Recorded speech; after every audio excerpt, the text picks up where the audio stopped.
अस्सलाम वालेकुम। Supreme court of Pakistan का फैसला आ गया जी। कल रात तक मैं तवक्को कर रहा था कि शायद दरमियान का रास्ता लें, लेकिन इन्होंने तो बड़ा एक हार्श स्टांस लिया है, और जब ये हार्श स्टांस ले लिया तो अब उसको स्टैंड करेंगे। और बिल्कुल ऐसा महसूस हो रहा है कि जैसे ये हुकूमत पाकिस्तान को एक दफ़ा फिर जो है वो नाअहल करने का प्रोग्राम रखते हैं, और उसके लिए वो कोशिश कर रहे हैं। बहरहाल सुप्रीम कोर्ट ऑफ पाकिस्तान का के जो चीफ जस्टिस हैं उनका ये हक बनता है कि वो बेंच को कंस्टिट्यूट करें, और अपनी मर्जी और अपनी ईमानदारी और हुब्बुल वतनी की बुनियाद पर करें, और इंसाफ करें, और इंसाफ होता हुआ नज़र आए, जो कि उनका कोड ऑफ कंडक्ट है। तो वो हमें इंसाफ होता हुआ नज़र आ रहा है। यानी कि एक तो फैसला आया है, दूसरा काजी फाइज ईसा का जो केस है, जो उनका केस का जो फैसला है जो काजी फाइज ईसा ने सुनाया, उसके अगेंस्ट उन्होंने 6 रुकनी बेंच एक बनाया। तो जो 3 रुकनी था उसके मुकाबले में 6 रुकनी बनाया, जबकि वो चीफ जस्टिस ऑफ पाकिस्तान ये कह भी चुके हुए हैं कि वो माइनॉरिटी का फैसला है, वो 5 के मुकाबले में 3 का फैसला है, लिहाजा उसकी कोई हैसियत नहीं है। एक दिन वो ये कहते हैं और दूसरे दिन वो जो है ना 6 रुकनी बेंच एक बनाते हैं, तो अपनी बात की खुद नफी कर रहे हैं, अपने फैसले को खुद जो है ना वो किल कर रहे हैं। एक ये बात है। अच्छा, दूसरा हमें थोड़ा सा ना तारीख में जाना होगा। लेकिन याद रखें कि सियासी तौर पे ना इमरान खान बिल्कुल फारिग हो चुका हुआ था 2016 के अंदर। तो उस वक़्त में जस्टिस खोसा ने इमरान खान को फ़ोन किया और ये कहा कि तुम दर बदर घूम रहे हो, भटक रहे हो, तुम सियासी तौर पे बिल्कुल नाकाम हो, तो तुम इस केस को लेके हमारे पास आओ, यहाँ पे दरख्वास्त दो। तो मैं जो उनसे हम जो उनसे ये जजेस बैठे हुए हैं, इस खिदमत के लिए बैठे हुए हैं कि पाकिस्तान का बेड़ा गर्क करना है, इस मुल्क के निज़ाम को दरहम बरहम करना है, तो हम करते हैं। तो फिर इमरान खान दरख्वास्त लेके चले गए, और वो जो बेंच के सरबराह थे जस्टिस खोसा साहब ने फिर करके दिखाया। साकिब निसार साहब उसको हेड कर रहे थे सारे प्रोग्राम को, और 5 जो है पनामा जजेस जो उनसे मशहूर मारूफ, जिन्होंने हीरे तराशे थे, उन हीरों ने हीरे तराशे थे।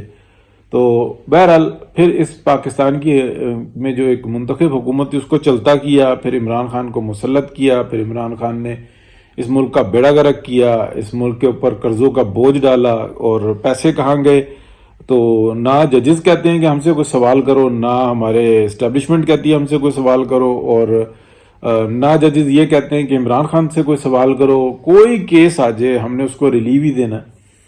तो इसके बावजूद जो उनसे हम देखते हैं कि पाकिस्तान के अंदर जो हुकूमत है, यानी कि हुकूमत वक्त जो चूं चूं का मुरब्बा कह सकते हैं, कोई कहता है 11 पार्टियों की हुकूमत है, कोई कहता है 13 पार्टियों की हुकूमत है। जो 2 पार्टियां वो कहते हैं कि वो ठीक है, उनके कोई मेम्बरान नहीं है, लेकिन वो इस इत्तेहाद में शामिल हैं, लिहाजा उनको भी गिना जाए। वो कोई कहते हैं कि नहीं, जो मेम्बरान वाली पार्टियां वो 11, यानी कि इस चूं चूं के मुरब्बे को भी आप ये देखें, उसमें अल्लाह ताला ने इतनी बरकत दी कि जब इमरान खान साहब ने से इस मुल्क की जान छुड़ाई गई तो खजाने में तकरीबन 6.5 या 7 अरब डॉलर बाकी रह गए थे, और बाकी कर्जों का बोझ था, और IMF का जो एग्रीमेंट था उसको डिनाई कर चुके थे। उसके बाद मरता क्या ना करता, दुनिया हाथ नहीं पकड़ा रही थी। छोटा मोटा जो इंसान चाइनीज ने हेल्प की, और ठीक है वो कोई behind the under the table जो इंसान जो भी मामला चल रहे हैं CPEC के हवाले से, वो भी हमें नजर आ रहे हैं। तो इस वक्त में यानी कि हम कम बेश कह लें कि 1 साल की कारकर्दगी कुल ये है कि जो PDM की हुकूमत है, जो IMF की आखिरी शर्त है, आखिरी कहा जा सकता है, हो सकता है इसके बाद फिर एक और रख दे, लेकिन 4 दफा वो अपनी शराइत बढ़ा चुकी हुई है। तो तकरीबन 11 अरब डॉलर कौमी खजाने में जमा हो चुका हुआ है, और ये तमाम जो हुआ है ये आप समझ लें कि जो पाकिस्तान की अवाम का जो खून चूसा गया है, यानी कि एनर्जी के प्राइस बढ़ाकर, जिसमें बिजली भी है, जिसमें पेट्रोल भी है, डीजल, हर चीज़, तेल, खुर्दनी तेल, यानी कि खाने पाने की अशिया वो जो इम्पोर्ट की जा रही थी, यानी कि बाहर से मंगाई जा रही थी, ان کے اوپر پرائزز کو بڑھا کے تو پاکستان کی عوام نے خود سے اس چیز کا انتظام کیا کہ اس جو تقریباً 6.5 سے 7 ارب ڈالر تھے اس کو یہ گرو کر کے 11 ارب پہ لے گئے ہیں. تو آئی ایم ایف کہتا ہے کہ یہ تقریباً 15 ارب ڈالر سے ابو ہونے چاہیے. تو آپ اس کو 16 کر لیں یا 15 سے ابو کر لیں. تو یہ 4 سے 5 ارب ڈالر کا فرق ہے جو کہ ایک مہینے کے اندر کرنا، جو کہ بہت زیادہ توقع کی جا سکتی ہے کہ کر لیں گے. لیکن اتنی تفصیل بتانے کا جو مقصد ہے وہ یہ ہے کہ اس دوران میں پھر سپریم کورٹ آف پاکستان نے اسی طرح سے جیسے جسٹس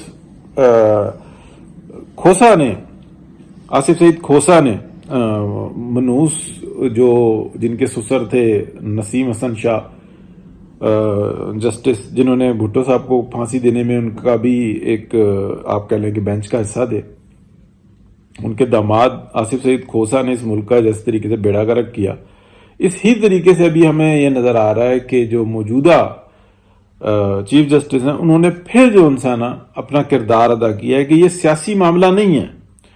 سیاست میں تو سیاستدان جو انسانہ وہ ایک زمینی حقیقت ہے، ہم ان کے ہاتھ پیر باندھ کے جو انسانہ ماریں گے. تو پھر انہوں نے جو انسانہ ایک نئے الیکشن کی ڈیٹ دے دی ہیں. اب جو ہمارے جیسا جو ایک آئین اور قانون کو دیکھتا ہے، اسٹوڈنٹ بھی نہیں ہم کہہ سکتے، ہم تو ایک کلاس میں بیٹھے ہوئے جو کیجول اسٹوڈنٹ ہوتے ہیں ان کی سی کیفیت ہے ہماری. تو یہ صریحاً جو ہے نا غیر آئینی ہے جو کہ کام کیا ہے چیف جسٹس اور ان کے ہم خیال 2 ججز نے آج، کہ ڈیٹ اناؤنس کر دی ہے، اس کا شیڈول اناؤنس کر دیا ہے، اس کو پابند کیا جا رہا ہے کہ نہیں 2 کچی 2 پکی بس کرا دو. تو یہ جو انسان الیکشن کے بارے میں کہا ہے کہ جناب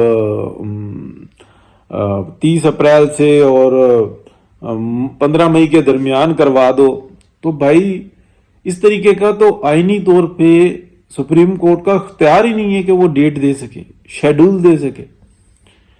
اس طریقے کا کوئی نہیں ہے. وہ تو بس ایک یعنی کہ کوئی ایسا میٹر ہو اس کی تاریخ بڑھا سکتی ہے، باقی کا کام تو کرنا ہوتا ہے الیکشن کمیشن نے.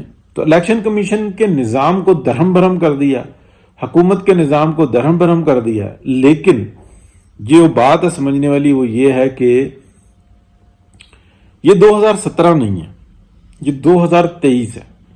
اس وقت میں اسٹیبلشمنٹ نے دیکھا تھا کہ ملک کا خزانہ بھرا ہوا ہے، لہذا واردات ڈالو، زمینوں پہ قبضے کرو، خزانے کو لوٹو. اور انہوں نے خوب لوٹا، اور اگر صبر نہیں ہوا تو اس میں پورے یعنی کہ عمران خان گروہ، اسٹیبلشمنٹ اور عدلیہ یہ سب شامل تھے. جب پیٹ نہیں بھرا تو مزید دنیا سے قرضوں پر قرضے لیے، اتنا قرضہ لیا کہ جتنا پاکستان کی تاریخ میں قرضہ لیا گیا تھا اس کا 70% سے زائد بڑھایا گیا. لیکن 70% سے زائد میں کہہ رہا ہوں. ہاں جو وزیر خزانہ تھے شوکت ترین صاحب، انہوں نے کہا کہ نہیں یہ جھوٹا ہے، الزام ہے، 68% ہم نے لیا. لیکن بعد میں اعداد و شمار جب دیے گئے تو وہ تو 70% سے زیادہ کے تھے. لیکن ہم انہی کی بات مان لیتے ہیں شوکت ترین صاحب کی کہ 68% یعنی کہ جو کل قرضے تھے پاکستان کے 3.5 سال کے اندر، اس کا 68% یہ اپنے منہ سے کہتے ہیں کہ ہم نے اتنا اضافہ کیا. لیکن 1 روپیہ نہیں بتا سکتے کہ وہ کہاں پہ لگا، کہاں گیا، کس نے کھایا. یہ غبن جو انسانہ اس کے اوپر کوئی حکومت کو اتنا سٹیبل ہی نہیں ہونے دینا کہ وہ اس کے اوپر کوئی انکوائری لانچ کرے. یہ ہے وہ جو کہ ڈسٹ جو کہ کارپیٹ کے نیچے ڈالی جا رہی ہے. تو اس دوران میں جو کچھ بھی ہو رہا ہے بڑا عجیب سا ہو رہا ہے، لیکن یہ بہتری کی طرف ہو رہا ہے. جو ایک اچھی بات یعنی کہ اپنی بات کو میں گوم و گم میں چھوڑ رہا ہوں سمجھنے کے لیے کہ یہ جو 6 رکنی بینچ بنا ہے نا، اس کا فیصلہ بھی آنے دیں. تو جو مزید 2 یا 3 جسٹس آئے ہیں ان کے بارے میں بھی پتہ لگے کہ وہ کس ذہن کے مالک ہیں.